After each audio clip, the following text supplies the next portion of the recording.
नमस्कार दोस्तों। आज हम आपको एक कहानी सुनाने जा रहे हैं, दान का हिसाब। चलिए शुरू करते हैं। एक था राजा। राजा जी लगभग कपड़े पहनकर यूं तो हजारों रुपए खर्च करते रहते थे, पर दान के वक्त उनकी मुट्ठी बंद हो जाती थी। राजसभा में एक से एक नामी लोग आते रहते थे, लेकिन गरीब, दुखी, विद्वान, सज्जन इनमें से कोई भी नहीं आता था, क्योंकि वहाँ पर इनका बिल्कुल भी सत्कार नहीं होता था। एक बार उस देश में अकाल पड़ गया। पूर्वी सीमा के लोग भूखे प्यासे मरने लगे। राजा के पास खबर आई। वे बोले, यह तो भगवान की मार है, इसमें मेरा कोई हाथ नहीं है।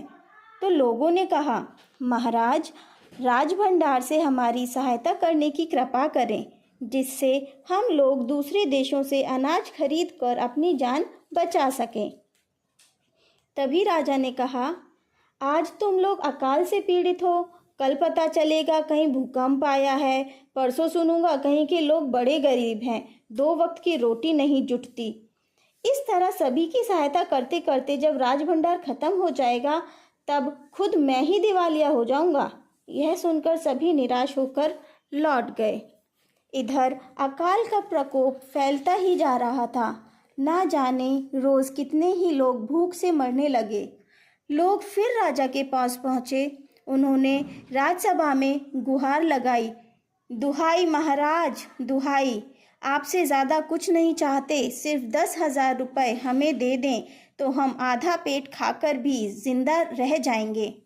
राजा ने कहा, 10,000 रुपये भी क्या तुम्हें बहुत कम लग रहे हैं? और उतने कष्ट से जीवित रहकर लाभ ही क्या है? एक व्यक्ति ने कहा, भगवान की कृपा से लाखों रुपए राजकोष में मौजूद हैं, जैसे धन का सागर हो। उसमें से एक आध लोटा ले लेने से महाराज का क्या नुकसान हो जाएगा?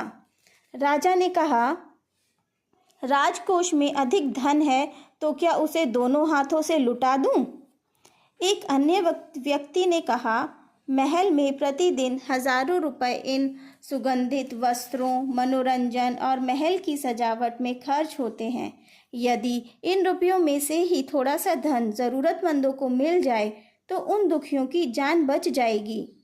यह सुनकर राजा को क्रोध आ गया। वह गुस्से से बोला, खुद भिखारी होकर मुझे उपदेश दे रहे हो? मेरा रुपया है, मैं चाहे उसे उबाल कर खाऊं या तल कर।